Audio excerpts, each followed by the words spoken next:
हाय, आपके साथ मैं हूं Surabhi Sharma. India TV YouTube channel subscribe करिए, बेल आइकन दबाएं। नमस्कार, आपके साथ मैं हूं सुरभि शर्मा। दिल्ली की केजरीवाल सरकार अब देशभक्ति और राम राज्य पर लौट रही है, जो बीजेपी का कोर एजेंडा है। केजरीवाल का कहना है कि उनके बजट में राम राज्य की कल्पना है, उनका बजट देशभक्ति वाला है। केजरीवाल ने यह भी कह दिया कि जब अयोध्या में राम मंदिर बन जाएगा तो वो दिल्ली के सभी बुजुर्गों को अयोध्या दर्शन कराने के लिए भी ले जाएंगे। यानी जिस राम राज्य और देशभक्ति की बात पर बीजेपी चलती है, अब केजरीवाल सरकार भी उस पर चलती नजर आ रही है। सिर्फ केजरीवाल ही नहीं, दिल्ली के डिप्टी सीएम ने भी अपने बजट को देशभक्ति वाला बताया। हमारे संवाददाता भास्कर मिश्रा से बात करते हुए डिप्टी सीएम ने और क्या कहा, सुनिए। लगातार 7 बार दिल्ली का बजट पेश करने वाले दिल्ली के उप मुख्यमंत्री और वित्त मंत्री मनीष सिसोदिया हमारे साथ हैं। इनसे हम बात करते हैं बजट पे। मनीष जी, आपके सरकार का फोकस एजुकेशन और हेल्थ रहा है, लेकिन इस बार के बजट भाषण में हमने ये देखा कि रंग अलग है, देशभक्ति का रंग पसरा हुआ था। क्या कोई खास वजह थी? वजह यही है कि भारत की आज़ादी को 75 साल हो रहे हैं, तो 75वें साल में हम जो भी कर रहे हैं उसको देशभक्ति के आकलन पे परखना चाहिए कि भाई देशभक्त लोगों ने जिस चीज़ के लिए देश को आज़ाद कराया था उस पर हम 75 साल में कहाँ पहुँचे, और अब हम 100 साल के जब भारत होगा, 100 साल की देश की राजधानी होगी आज़ाद भारत की, तो कहाँ पहुँचेगी।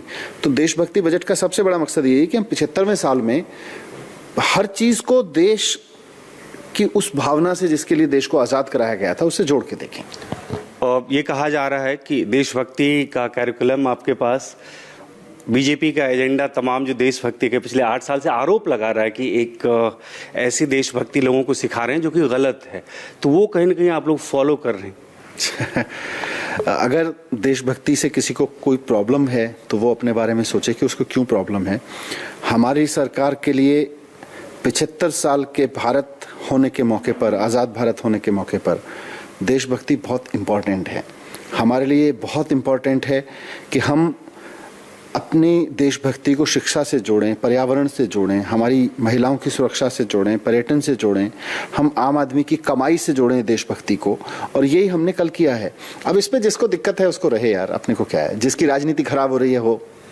और ये कहा जा रहा है जाते हैं विरोधियों के द्वारा कि मोदी जी प्रतीकों की राजनीति करते हैं।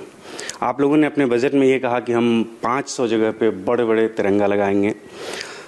योगा, इंटरनेशनल योगा डे मनाएगा, बहुत बड़ा आयोजन होता है। आपने ये भी कहा कि एक दिन का आयोजन नहीं, हम हर दिन के लिए करेंगे।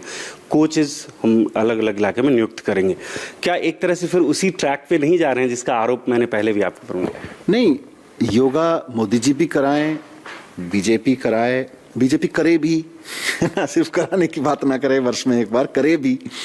और जहाँ जहाँ बीजेपी की सरकारें हैं वहाँ रोज़ योगा कराएं। हमारी सरकार दिल्ली में है, हम दिल्ली में योगा कराएं, पूरे देश का भला होगा। हम तिरंगे लगा रहे हैं देश की आज़ादी के 75वीं वर्षगांठ पर। मुझे लगता है कि बहुत बड़ा सौभाग्य है हम लोगों का कि हम जिन कुर्सियों पर बैठे हैं उस हमारे कार्यकाल में देश की आज़ादी की 75वीं वर्षगांठ आ रही है। हमें लगता है इतना तो बनता है, 75वीं वर्षगांठ पे अगर देश की राजधानी के आसमान को हम तिरंगे से सजाना चाहते हैं तो इतना तो बनता है। एजुकेशन मिनिस्टर भी आप हैं, शिक्षा बहुत बड़ी एक जिम्मेदारी आपकी है। एक नया प्रयोग आप लोग कर रहे हैं वर्चुअल स्कूल का। आपने कहा था कि ना कोई दीवार होगी, ना टेबल कुर्सी बेंच, लेकिन बच्चे पढ़ेंगे और परिणाम भी आएगा। ये कैसे संभव होगा और क्या परिकल्पना है ये? कोविड पीरियड में हमने ये देखा कि घरों में रह के बच्चों ने पढ़ाई की, और जब स्कूल खुले नहीं लेकिन लॉकडाउन खुल गया, उसके बाद भी पढ़ाई वर्चुअल ही हुई, लार्जली वर्चुअल ही हुई। अब लास्ट में आके हमने 9th, 10th, 11th, 12th के स्कूल खोले। तो यहाँ से एक नया सवाल उठ रहा है कि ये जो टेक्नोलॉजी हम लोगों ने अडॉप्ट की उसको हम आगे कितना लेके जा सकते हैं और कैसे लेके जा सकते हैं। तो इसमें वर्चुअल स्कूल खोलने का एक पहला प्रयोग होगा, जिसका बिल्कुल एक नॉर्मल स्कूल की तरह जिसकी आइडेंटिटी होगी, जिसमें एडमिशन्स होंगे, जिसमें टीचर्स होंगे, वो बच्चों को पढ़ाया करेंगे और उनकी परीक्षा लिया करेंगे, उनको पास करना, फेल करना, आगे बढ़ाना, ये सब किया करेंगे, और उसके बेस पे बच्चों को सर्टिफिकेट्स दिए जाएंगे। लेकिन उसका पूरा डिज़ाइन क्या होगा उस पर अभी एक हमारी टीम काम कर रही है। किस तरह से एडमिशन्स होंगे, किस तरह से प्रैक्टिकल्स होंगे, खेलने की चीज़ें क्या होंगी, जो बच्चे का 360 डिग्री, हमें लगता है कि वर्चुअल पढ़ाई के दौर में 360 डिग्री ग्रोथ ज़्यादा पॉसिबल होगी अगर हम टेक्नोलॉजी को ठीक से यूज़ करें। मनीष जी, आपने खुद कहा कि बहुत मुश्किल भरा रहा पिछला एक साल बजट के दृष्टिकोण से, उसके बावजूद भी बजट में आपने बढ़ोतरी की है। लेकिन इस मुश्किल भरे वक्त से कैसे निकालेंगे दिल्ली वालों को, उसकी क्या रूपरेखा है? आपके एजुकेशन हेल्थ के अलावा ऐसी क्या उपाय ऐसे सबसे पहले तो उम्मीद रखनी, हमें इससे निकलना है, खुद पे भरोसा रखना पड़ेगा। आज इसी भरोसे की बदौलत मैं कह सकता हूं कि पिछले 4-5 साल में 6 साल में जो दिल्ली में काम हुए, आज दिल्ली की पर कैपिटा इनकम पूरे देश की पर कैपिटा इनकम से 3 गुना ज्यादा है। इसी भरोसे के दम पे है। हमारा देश के ही आपस में कोई कंपटीशन नहीं है। गाजियाबाद में रहने वाला भी हिंदुस्तानी है, दिल्ली में रहने वाला भी हिंदुस्तानी है, इसलिए हमारा कोई कंपटीशन नहीं है। लेकिन बेटर फाइनेंशियल मैनेजमेंट हमारा काम है दिल्ली सरकार का, तो हमने किया है। उसकी वजह से आज दिल्ली की पर कैपिटा इनकम काफ़ी बढ़ी है। यही पर कैपिटा इनकम हमको बड़ा सपना देखना चाहिए, और ऐसा सपना देखना चाहिए जिसको लोग थोड़ा सा मजाक भी बनाएं, लोगों को लगे भी कि यार ये पागलों की बात कर रहे हैं। जब तक आप ऐसे सपने नहीं देखोगे, आप बड़ा काम नहीं कर सकते। तो सबसे पहले हमने ये सपना देखा कि दुनिया के जो देश हैं, बड़े शहर जिनको हम मानते हैं, वहां पर आम आदमी की इनकम कितनी है। तो मैंने एशियन कंटेक्स्ट में इंपॉर्टेंट शहर है सिंगापुर हमारे आसपास, मैंने उसकी पर कैपिटा इनकम देखी, वो 34 लाख रुपए है आज के संदर्भ में। इंडियन रुपीज में देखें तो 34 लाख रुपए है। हमारी 2.25 लाख रुपए है। तो इस 2.25 लाख रुपए की इनकम को 34 लाख रुपए पे पहुंचाना, और फिर आज से 25 साल बाद सिंगापुर की ग्रोथ हो चुकी होगी, वो उनकी इनकम कहाँ होगी, और वहां जाके खड़े होना, ये एक हमें सपना देखना चाहिए। अगर सिंगापुर में हो सकता है तो हमारे यहाँ क्यों नहीं हो सकता है। और मैं ओवरनाइट की बात नहीं कर रहा, मैं ये नहीं कह रहा कि कल सुबह आप आज रात सोएंगे, गिली गिली पाशा होगा, सुबह उठ जाएगा, ठीक इनकम हो जाएगी, नहीं। पूरा एक इकोनॉमिक विजन है हमारे बजट में, उस पर हम चलेंगे तो निश्चित रूप से आज से 25 साल बाद 16 गुना इनकम दिल्ली के आम आदमी की होगी, और ये हमारा एक विजन है।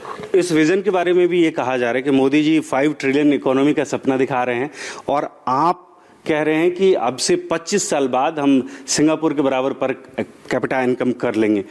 ये आरोप लग रहा है कि एक तरह से ये भी कॉपी कर रहे हैं आप लोग। मिलके कर लेते हैं भाई। मोदी जी देश के प्रधानमंत्री हैं, अरविंद केजरीवाल जी दिल्ली के मुख्यमंत्री हैं। अगर दोनों इस बारे में सोचें कि देश की तरक्की हो और दिल्ली की तरक्की हो, तो नुकसान क्या है? अच्छी बात है। महिला सुरक्षा एक बहुत बड़ा मुद्दा है दिल्ली में, और उनके लिए सुविधाओं की बात करें तो इस बजट में आपने ये कहा है कि मोहल्ला क्लिनिक 100 महिलाओं के लिए बनाए जाएंगे। जितना आपने पहले प्रॉमिस किया था, उतना मोहल्ला क्लिनिक अभी भी बनके तैयार नहीं हुआ है, और इसके लिए क्या रूपरेखा है आपकी कि कितने दिनों में ये बनके तैयार हो जाएंगे 100 मोहल्ला क्लिनिक? हमने 1000 मोहल्ला क्लिनिक बनाने का लक्ष्य रखा था, और उसमें बीच में जैसा आप भी जानते हैं काफ़ी अड़चनें आई थी, और उसके लिए धरने प्रदर्शन भी हुए, पुलिस LG साहब के यहाँ भी हमारा सारे विवाद हुए। उसके बाद में बननी शुरू हुई, और अब तो 1 साल तो पीछे कोविड का रहा है, लेकिन जब से सुप्रीम कोर्ट का ऑर्डर आया उसके बाद से उस पर काम करना शुरू हुआ। लगभग 1.5-2 साल के अंतर पे 500 मोहल्ला क्लिनिक बनके तैयार हैं, अब फंक्शनल है, almost 500। Hi, I am Surabhi Sharma. खबरों से अपडेट रहने के लिए India TV YouTube channel subscribe करिए, साथ में बेल आइकन जरूर दबाएं। जुड़े रहें इंडिया टीवी के साथ।